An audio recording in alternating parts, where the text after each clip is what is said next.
We are Onyx Imaging. We are the highest rated and most reviewed printer service center in Oklahoma. Hey there YouTubers, it's your girl Brett over here at Onyx. Today I'm going to show you how to change your toner cartridge, and I'm working with an HP Laserjet 3015. So with this printer, your button is right here.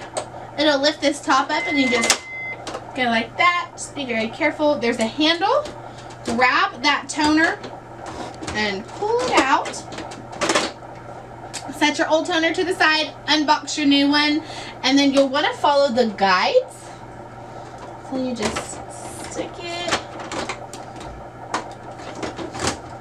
Once you hear it click, you'll know that it's inserted correctly. This printer does take a 12A toner.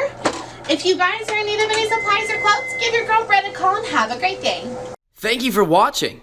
If you're interested in how you can receive free labor on all of your service calls, as well as how to qualify for free printer upgrades, contact us today. We are here for all of your printer and office supply needs.